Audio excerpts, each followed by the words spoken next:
jobs, but also brought with it a great number of different languages, Jewish and non-Jewish. Teaching Hebrew, the language of the country, and ensuring that the new immigrant could use it became then an urgent practical need. But it was much more than that. Hebrew was one of the mainstays of the Zionist ideology, not to say its crowning jewel. And so, Israel's political and intellectual leadership viewed it as a top priority. Even before the proclamation of the state, Ben-Gurion, as a leader of the Yishuv, had convened meetings with writers, intellectuals, and artists to discuss ways to invent a new Israeli Hebrew culture quite separate from the culture and heritage of the diaspora Jewry. In 1952, the Israeli government set up a Supreme Council for Cultural Affairs headed by the Hebrew University professor of history, Ben-Zion Dinur, in his capacity as Minister of Education. Over the next few years, the Council and its subcommittees discussed ways of teaching Hebrew to the entire Israeli Jewish population, reviewed the proposals of creating a new Israeli Hebrew culture, and considered means, including legislation and enforcement, of restricting the use of non-Hebrew languages. Among these, Yiddish, the language of 2/3 of the Jews in the pre-Holocaust world, a language with a very large body of modern Jewish literature and historically the Hebrew's main rival, aroused serious concerns. However, while some of the Council's deliberations did reflect the ideology of negation the exile, others expressed more complicated and nuanced approaches, including a love of and compassion for the Jews' other languages. This then raises the question of whether there was in fact a clearly defined official policy toward Yiddish in Israel. What was the nature of the attempts to restrict it in the early 1950s, and did they really play a central role? Can the development of Yiddish be isolated from the history of Israel as an immigrant society and from the broader processes that took place in Israel and in Jewish culture in general over the years? The main questions that the study asks are clusters around three major issues which form the thread connecting the various chapters. One, the development and nature of cultural hegemony in the State of Israel. Two, problems arising from the tension between trans-regional nature of Yiddish and the local nature of the Israeli culture. And three, attitudes toward the past, such as nostalgia and the creation of a usable past. My talk today will deal with the first two, focusing on the early history of the Israeli Yiddish press, which was traditionally the most important arena for the development of modern Yiddish culture, and Israeli Yiddish theater, another mainstay of Yiddish culture over the years. I will start with the press. The Yishuv had almost no Yiddish press.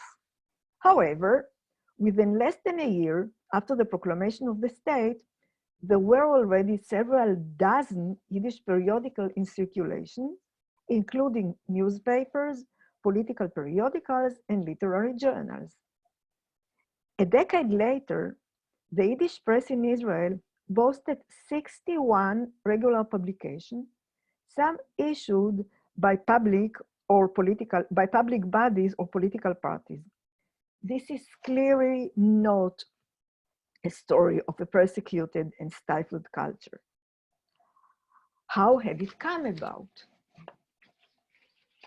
As in Eastern Europe and in the United States, Israel's early Yiddish newspapers were privately owned. And the hero of our story here is Mordechai Tzani, the founder and editor of Israel's leading Yiddish newspapers and an avid warrior for Yiddish in general. Born in Poland in 1906, Tzani embarked on a modest career as a Yiddish writer, and in the 1930s, before fleeing Poland after the Nazi occupation, and finally reaching Tel Aviv in 1941. In July 1948, Tsanin decided to start a Yiddish weekly, clearly understanding the cultural importance of such a publication for the mass Yiddish-speaking immigrants who would soon come from Eastern Europe. He chose the format of a photo magazine with little accompanying text and gave it a bilingual name, Illustrierter Wochenblatt and Shavuon Metzuyar, both of which mean Illustrated Weekly. The new weekly fulfilled the traditional role of the immigrant press, but also dealt with the current Israeli reality of the War of Independence and the Holocaust, treating them as two sides of the same coin. The image of the strong and brave Israeli soldier it peddled was very much in line with the Zionist ethos.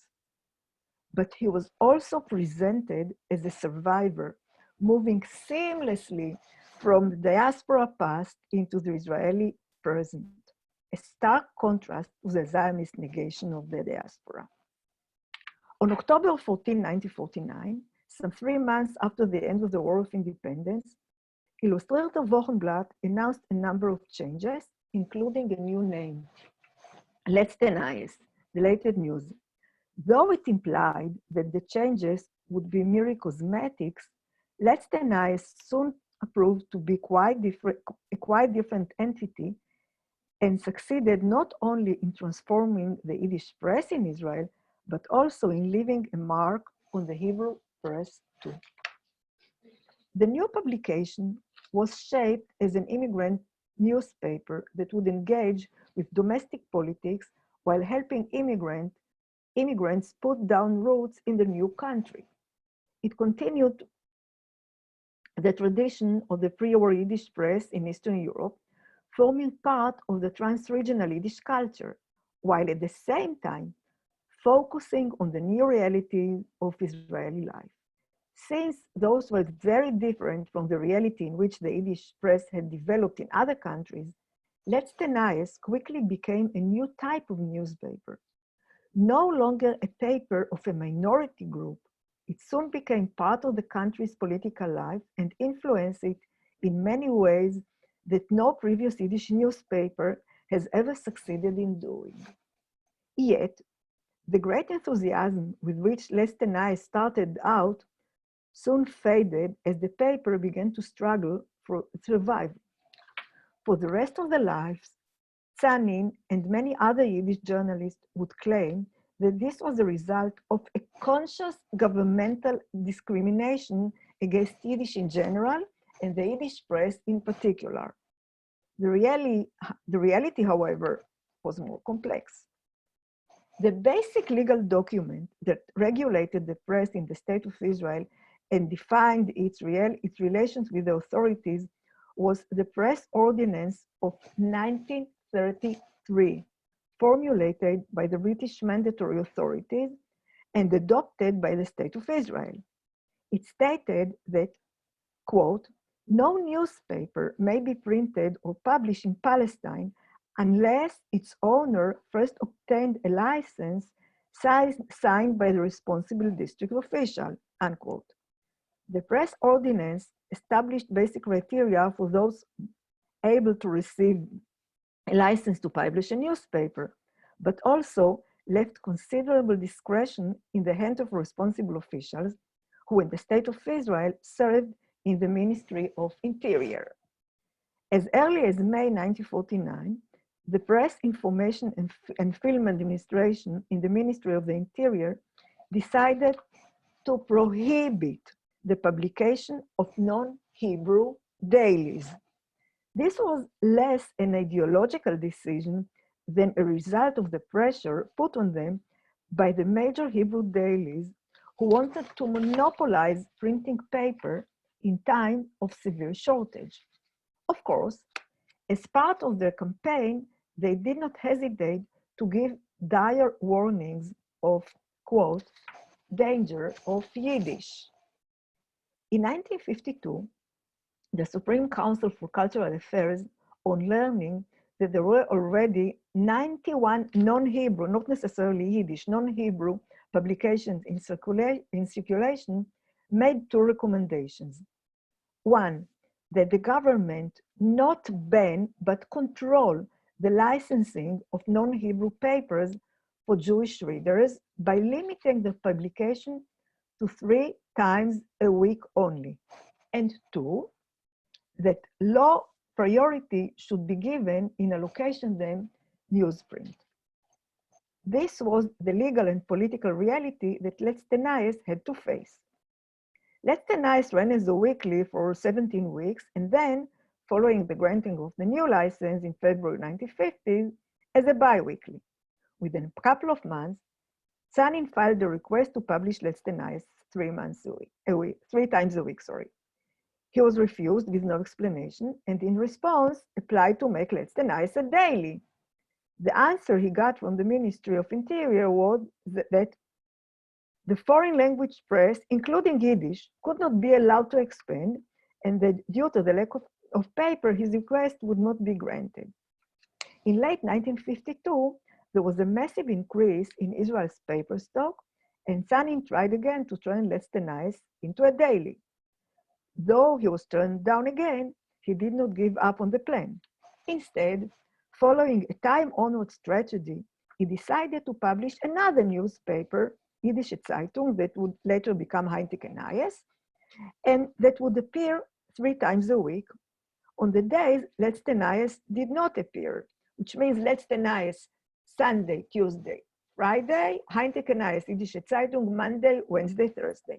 Together, the two should form a daily paper. The two papers made no secret of the fact that they were working around the licensing regulations. In fact, the front page of both declared proudly that Let's Tenayes and Yiddische Zeitung were one and the same. In terms of structure, context, and design, Let's Tenayes was like any other Israeli Hebrew daily, even when it came out only 2 or 3 times a week. It contained political and financial news, articles on current affairs, editorial, and also top-class art and literature sections. But it also had some qualities, all in its own, that set it apart from the Hebrew newspapers. In fact, it quickly became the voice of Yiddish-speaking Holocaust survivors within Israeli society and acted, among other things, to preserve the memory of Jews in Eastern Europe and to make it part of Israeli culture. It also, and this is very important, took very oppositional approach to the government and especially to Mapai and Ben-Gurion. Though the Ministry of Interior, government ministers and Knesset members were all well aware that Let's Tenayes was doing an end run around the refusal to license it by appearing as 2 papers that came out 3 times a week, they didn't do anything about it. The greatest opposition to the Yiddish press was expressed by the editors of the major Hebrew dailies. With distribution of 30,000 copies a day, they saw Let's Tenayes a serious competition. So, while the government was trying to instill Hebrew using typical tools of the hegemon, such as expanding Hebrew teaching and issuing propaganda against the non-Hebrew languages, the editors of the Hebrew dailies were aggressively seeking enforceable legislation. Yiddish speakers, writers, and activists reacted with fury. The politicians, however, uninterested in putting further restriction on Yiddish, didn't make any effort in this direction.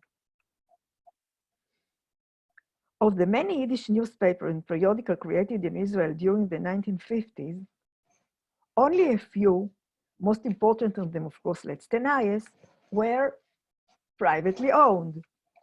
In those years, the overwhelming majority were published by public organizations and institutions, such as the Histadrut, or by political parties interested in reaching the Yiddish readership among the new immigrants. Of course, to attract the audience and to hold its attention, the papers had to be of high quality, providing a range of content, including literary and cultural material. In a paradoxical fashion, then, many of the same forces that were opposed to Yiddish in principle actually contributed to the development of a vibrant Yiddish press. Mapai, the hegemonic party run by Ben-Gurion himself, invested a great deal of effort in creating its own Yiddish papers as a way to confront Sanin anti-Mapai writing. This culminated in 1960 in the decision to buy Let's Tenais. This was more than partly motivated by a desire to muzzle Sanin, who remained editor as part of the deal. So it was that Mapai under Ben-Gurion became the publisher of Israel's most important Yiddish paper.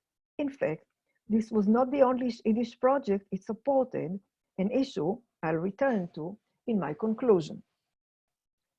The Yiddish theater, like the Yiddish press, played an important role in the East European Jewish immigrant societies. However, while the press played a pivotal role in helping immigrants adapt to their new countries, Yiddish theater maintained its trans-regional nature for a long time. Based on the existing body of Yiddish drama, and sometimes even on actors and companies that traveled from place to place, the theater actually brought East European Jewish culture to the new Jewish centers.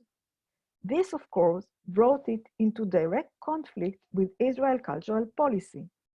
However, as with the press, the attitude of the Israeli authorities to Yiddish theater was driven not just by ideology, but also by economic and political interests, as well as personal feeling. In addition, the general public, both Hebrew and Yiddish speaking, had a much more important role to play here. Yiddish theatrical performances in Israel started with a wave of immigration from Poland in 1950 that brought many Yiddish actors who survived the Holocaust and wanted to pursue the theatrical career in Israel. In 1948, Israel enacted no official rules or laws in regard to non-Hebrew Jewish theater. Nonetheless, a legal means was found to limit its development. This was a censorship made by the Council for the Control of Films and Plays. Based in the Ministry of Interior, the Council drew on the Public Theater Ordinance of 1927 and its amendment in 1937, both from Mended Times.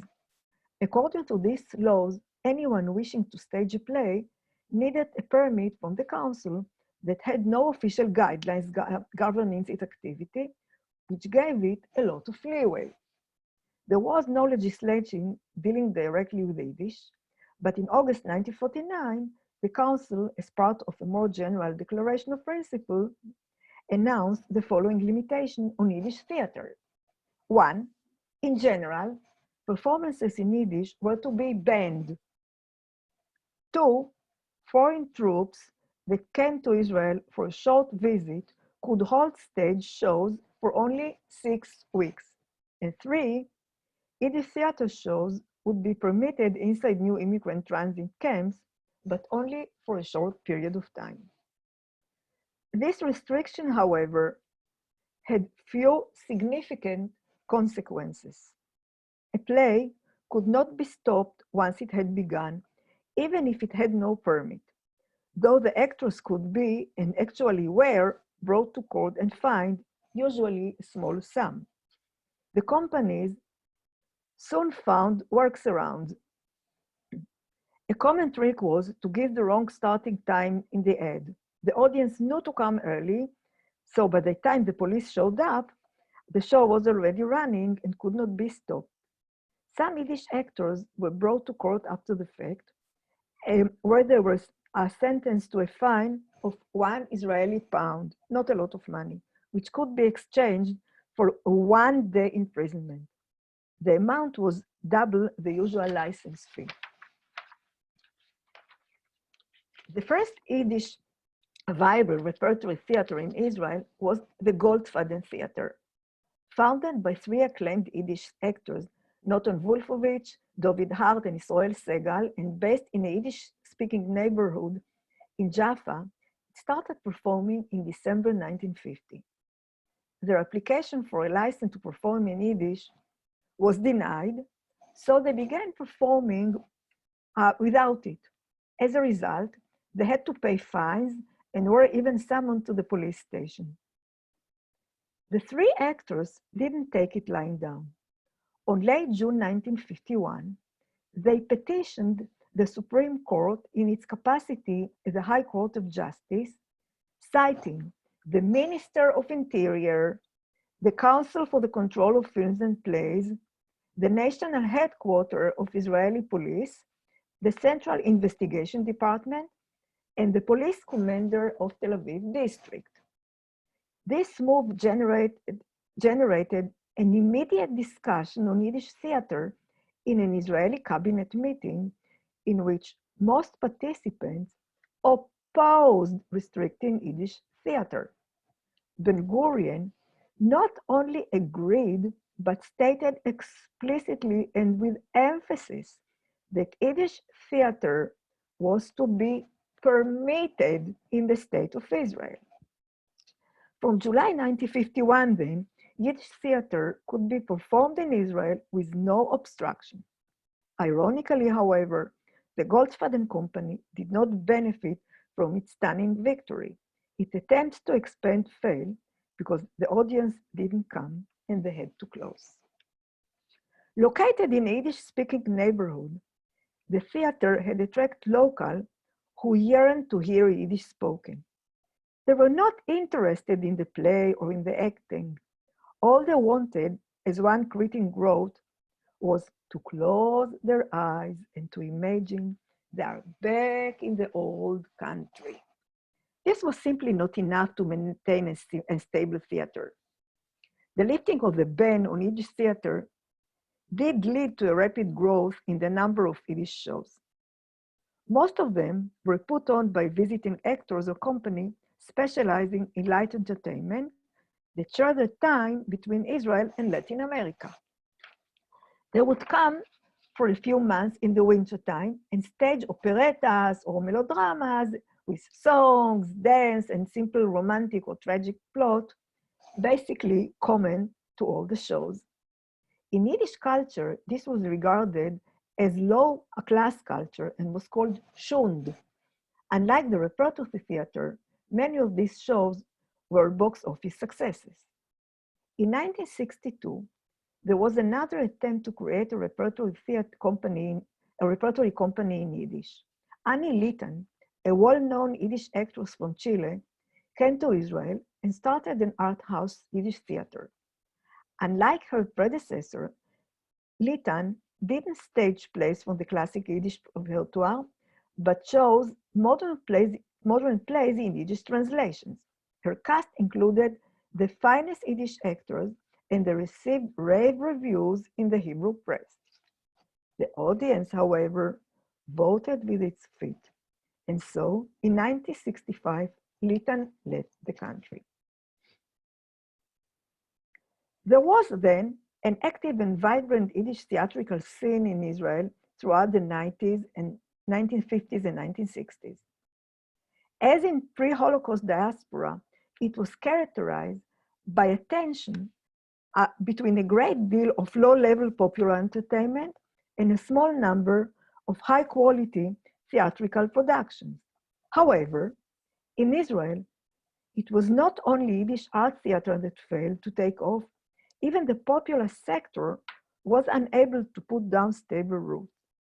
Since the formal restrictions on Yiddish theater had been lifted in 1951, they cannot have been the cause for this situation. To find that, we need to look at the audience of Yiddish theater and their image in Israeli press.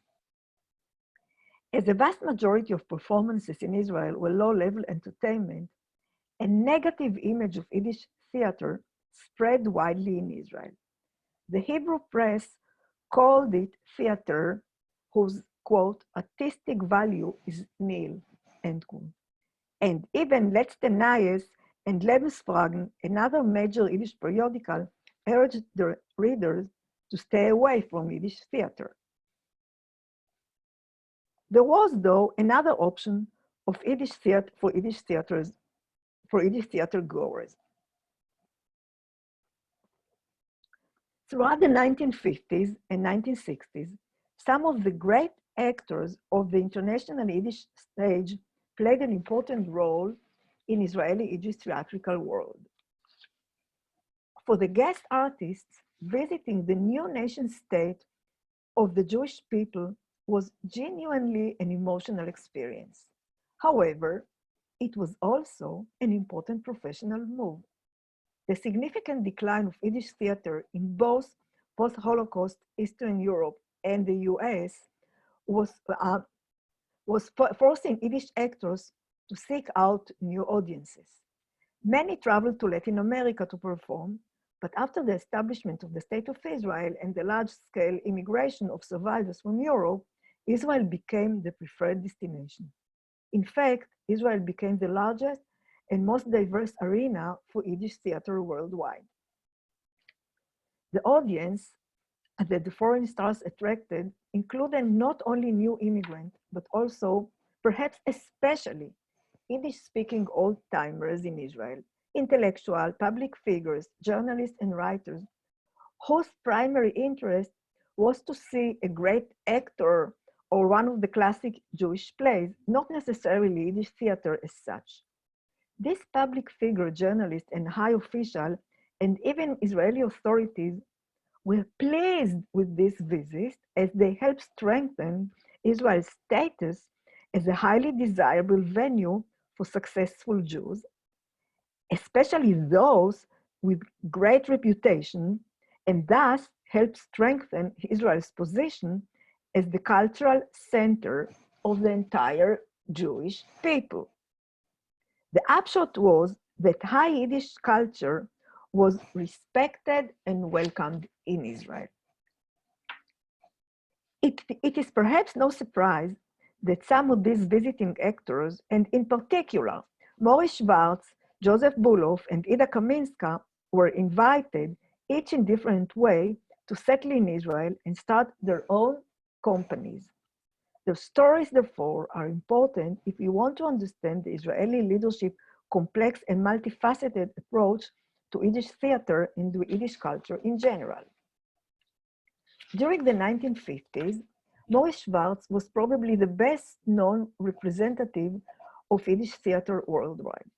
The founder of the New York-based art theater, Schwartz first visited the state of Israel in 1951.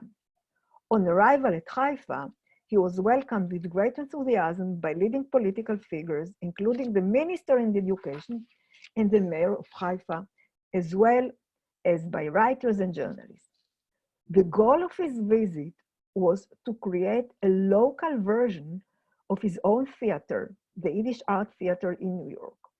He even declared that he would be willing to move to Israel and settle there permanently on the condition that it would be possible for him to establish a Yiddish art theater that would perform locally and go on tours throughout the Jewish world. The Hebrew press raved about Schwartz's performances. All the reviews naturally focused on the artistic aspects of this production, the excellence of the play, the direction, and the acting. Most also reflected a quite complex view of Yiddish theater as enriching Israeli Hebrew culture, and particularly as representing the transition from the Yiddish culture of the diaspora to a culture centered in Israel and integrated into Israeli society. They particularly noted how such production helped make Israel a worldwide center of Jewish culture. Newspaper articles even appeared discussing the integration of the Yiddish stars into Israeli culture, not as something important in and of itself, but as a significant contribution to Israeli culture and society in general. Schwartz's plan came to nothing, for during his last visit to Israel in May 1960, he fell ill and died. An unsigned piece, published a day after his death in the Vard, the daily of the Histadrut, noted that, quote, Schwartz's dream was to rescue Yiddish theater from the Schund and kitsch and to revive the glorious tradition of Yiddish theater from pre-war years. Thus, top quality Yiddish theater to be founded in Israel and bring high Jewish culture to Jewish communities in the diaspora was how opinion formers in Israel wanted to see Yiddish theater at the beginning of the second decade of the state's existence. And that attitude was by no means restricted just to Maurice Schwartz. Joseph Bulow was the embodiment of the Jewish actor from the Yiddish stage in Vilna and New York who had made it to Broadway and Hollywood. Bulow visited Israel many times and was given star treatment as a virtuoso artist and an international celebrity. During his 1956 visit to Israel, he announced his plan to settle there and start a top-class Yiddish theater. His subsequent visits in 1958, 1961, and 1966 were all devoted to this plan, which never came to fruition. The Israeli press lavished praise on Bulow, noting that Israel had become the magnet for Yiddish actors and the worldwide center for Yiddish theater. The point was made even clearer during the visit to Israel of another Yiddish star, Ida Kaminska. If Schwartz and Bulow represented to the Israelis the Yiddish theater in America and in the New World, in all its aspects, Kaminska symbolized the Yiddish artistic theater of Eastern Europe and the Old World in general. The daughter of Esther Rochel Kaminska, the legendary Yiddish actress known as the mother of Yiddish theater and founder of the Jewish Art Theater in Warsaw, Ida Kaminska ran the State Yiddish Theater in Poland during the 1950s. Little surprised then that Israeli journalists described her as representing the, quote, old kingdom of Israel that does not exist any longer. Kaminska visited Israel twice during the late 1950s, and her performances too were received very warmly. However, what marked out her visits from those of the other two was the fact that official Israeli agencies were involved in organizing them. Her first visit was set up with the help of Israeli embassy in London, following her company's tour there in 1957. In fact, the ambassador himself discussed with Foreign Minister Golda Meir the possibility of bringing Kaminska to Israel to set up a Yiddish theater there with the goal of bringing, quote, culture and art in Yiddish from the state of Israel to those Jewish centers for which Yiddish is still a precious language. To conclude, I should like to go back to the questions I presented at the beginning of my talk. The starting point of any discussion might be that Israeli authorities invested a huge effort in creating a new Israeli Hebrew culture encompassing every possible realm of life. They did all they could to instill this culture in Israeli society with the goal of making Jewish immigrants with different traditions, cultures, values, and languages into a single new people. One way to do this was to impose restrictions of various kinds on the other languages and culture, and when it came to Yiddish, always viewed as the greatest threat on Hebrew, this was seriously considered. However, it was never a real option. The Israeli government did not use legislation, but what Antonio Gramsci called hegemonic power to instill Hebrew and to marginalize other language. The late Israeli sociologist Baruch Kimmerling went as far as to call the many people who volunteered to teach Hebrew to the new immigrants soldiers of the hegemon. However, as we saw in our discussion with the press, when it came to Yiddish, things were more complex. When forced to choose between cultural hegemony and their political needs, the Israeli authorities preferred the latter and were quite willing to exploit Yiddish and even encourage its development in order to strengthen the political position among the new immigrants. A similar situation can be seen in the tension that grew between Hebrew as a local culture and Yiddish as a trans-regional culture. As we saw in the history of early Yiddish theater, though Ben-Gurion and Israeli leadership were preoccupied with strengthening the new Israeli Hebrew culture, they also invested a great deal of thought in establishment Israel as the cultural center of world Jewry. Here, Yiddish, the quintessential trans-regional Jewish culture, had a key role to play.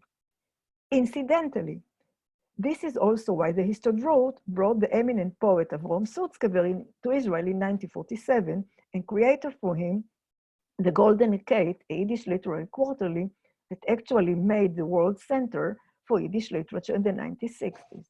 Of course, it was not only ideology and political interest of various kinds that were in play here.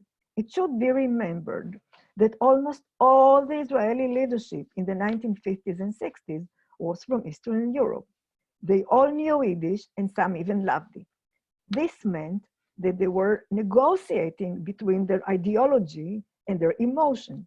And as far as Yiddish was concerned, emotions were forced to be reckoned with. Where did the bitterness toward Ben-Gurion and the state of Israel with which we started come from? Yiddish speakers, writers, and actors who came to Israel after the Holocaust were a sui generis kind of immigrants. Israeli sociologists Edna Lomsky-Feder and Tamar Rapoport have called their experience the immigrating home. In truth, they didn't expect Yiddish to become the language of Israel and didn't even teach it to their children. All they wanted was respect for the cultural heritage. Some even called it compassion. But times were harsh and Israel had no compassion to spare. For this, the Yiddish-speaking establishment never forgave them. In the end, Yiddish developed in Israel with the immigrant society and as part of the Israeli culture. As time went on, people moved to Hebrew and abandoned the Yiddish press and the Yiddish theater. The 1961 Eichmann trial and the brief wave of nostalgia in the mid-1960s did support a momentary revival of Yiddish theater at that time. But the real comeback of Yiddish theater and Yiddish culture in general belongs to the cultural setting of the late 20th century, involving questions of politics of identity, nostalgia, and usable past. That, however, is a subject for another talk. Thank you very much. Okay. Thank you so much, Rachel, for that amazing and helpful talk. For those of you who don't know me, my name is Shana Weiss. I'm the Associate Director here at the Schusterman Center. And I'm composing the questions and talking about some of them that have come in. And one of the questions that has come up that I also had myself is something I know you didn't cover in your book, but I'm still curious to hear your thought of, and that's the influence of Yiddish-speaking Haredim on the larger community, especially now. And I was also thinking of this because your book really helped me connect something, which is, you know, the two actresses who played Shtisel, right, the Israeli television show, who played the grandmother, right, Hannah Reber and Leah Kenning, of course, were Yiddish theater actors, right, who got their start on the Yiddish stage. So I was wondering if you could speak about that. Yeah, we'll start there. Okay, thank you for a great question. So when I was writing the book and giving lectures, including at the Schusterman Center, people asked me about the Haredim. So actually I wrote a comment in the introduction explaining why I didn't discuss them. The book deals with the relations, two things. The book deals with Yiddish culture, literature, theater, press. The Haredim are not interested in it. They use Yiddish as a spoken language among themselves. The other thing, the book deals with the relations between Yiddish culture and the state of Israel. The Haredim, they use Yiddish to separate themselves from the state, not to cooperate with the state, not to integrate with the state. So they don't belong to the discussion that I wanted to develop in the book. By the way, we see now in the current situation that they don't follow the instruction of the state of social distancing, etc. They want to separate themselves. Now, there is another thing that has to be also said, that not all the Haredim speak Yiddish, only the Hasidic courts. The other Haredim moved to Hebrew. Right. Thank you. And yes, of course, right. It's an interesting conversation. By the way, I must say something, if I may. I knew Hannah Riva, and she died, and that's why Leah Koenig. That's right. Why I knew that I know Leah Koenig too. And Leah Koenig told me once that when she came to Israel in the 60s, and she knew that if she sticks to the Yiddish stage, she will never have a good career. So she forced herself to learn Hebrew, and she even told me how she memorized the text, and she didn't understand what she's saying. So she said something horrible, and the audience started laughing in the middle of a very serious monologue, and she didn't understand what's happening. But she overcame it, and she became the most important Israeli actress. Right, and I think I'm so glad, right, your book really adds layers and layers, right? We see Leah Koenig playing a Haredi woman on Shtisel, right? There's a lot of layers of history going on. Another question that I had is a comparison with America, right? Probably in one of the most famous books, like Jeffrey Chandler talks about Yiddish as a post-vernacular, right? That it's not a language that American Jews necessarily speak, but it shows up in phrases, in words here and there, right? And it's that sort of model. Do you think that model works for Israel now? Do you think it doesn't? Is it helpful? What are your thoughts on that? Okay, you know, I know Jeffrey's book, and I also appreciate it very much.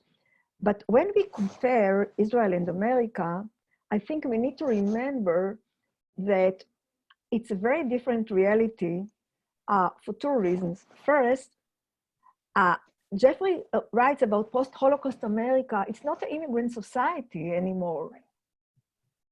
So you can't compare an immigrant society to the third generation. Right.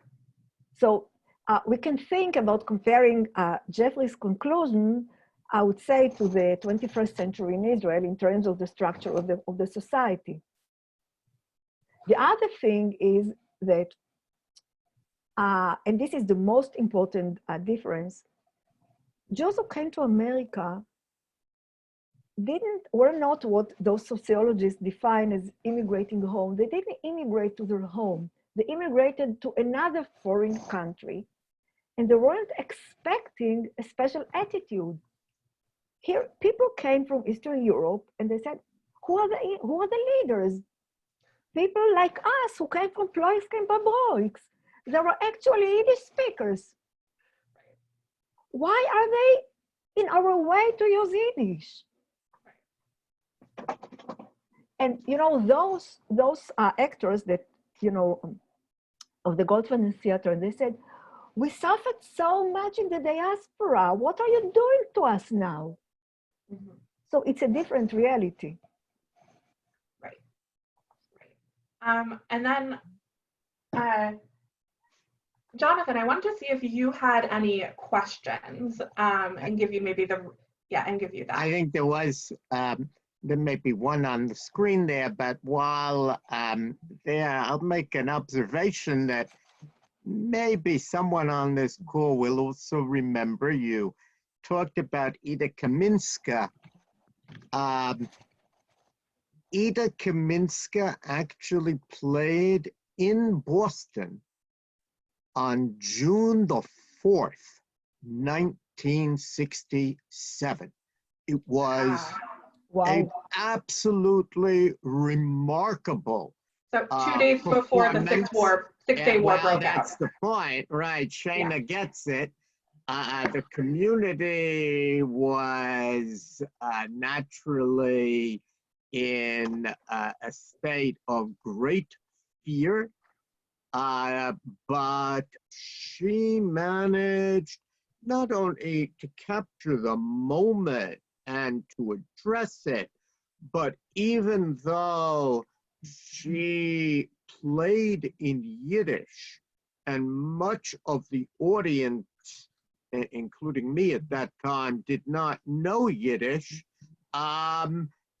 everybody understood what she was doing. It was an absolutely unforgettable moment. It was a benefit for one of the Jewish day schools, and I think anyone who was there will remember it. Of course, she had been expelled from Poland that year, as many Jews were, and this was certainly her Boston debut post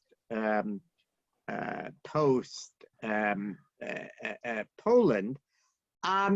I wonder if there aren't other. I have actually a couple of questions coming in. Sure, take them then. Yeah. All right. So one question which I also have is parallels with other Jewish languages, like let's say Ladino or Judeo-Arabic, but also non-Jewish languages, right? I know that there was an active Hungarian press, a Polish press, obviously later, there are Russian presses. So what was Israel's attitude towards those different languages? And also I would add Arabic to that as well. There's lots of interesting similarities, especially with Mapai trying to, as we say, co-opt the insurgency and have their own Arabic language presses. Okay, you want me to answer? Yes, please. Okay, so there were many other languages, newspapers, but Yiddish was the major. In the majority of the non-Hebrew press were in Yiddish, and the authorities and even the public didn't find other languages as threatening as Yiddish. For the reasons that I mentioned briefly. One, that Yiddish was the major and the largest Jewish language before the Holocaust. And two, because Yiddish had a large readership. Now, to be honest, Mapai, I couldn't talk about it. Mapai, for almost 10 years, had a committee on the foreign press, and they were monitoring the foreign press and trying to publish like pamphlets or small papers in many languages. Now, the Polish press was active at the same time, the Polish-Israeli press at the same time as the Yiddish press, had also the same trick of two titles that were that form one daily. They didn't draw the interest of the authorities like Yiddish, but they were existing. And when Mapai started looking for ways to reach out to the immigrants, they published in all these languages, including Arabic, including Judeo-Spanish, including Bulgarian, including Hungarian, but the emphasis was on Yiddish. And the committee headed by Moshe Kitron did surveys on the readership and on the numbers of readers of every of this foreign language publication. It turns out that they had a newspaper just vote like Davar in Yiddish, but it turned out that they couldn't find a good editor and they couldn't really produce an attractive Yiddish newspaper. So they eventually purchased Let's Tenais, and Sanin purchased a very beautiful house in the north of Tel Aviv. Okay. Thank you so much. I also want to thank everyone who participated with us today. Really interesting discussion. I want to remind also you all that we have one more talk this semester, Thursday at the same time at noon, with Tomer Perisco on the Temple Mount and the end point of Zionism. And again, thank you so much. Everyone should have a lovely day.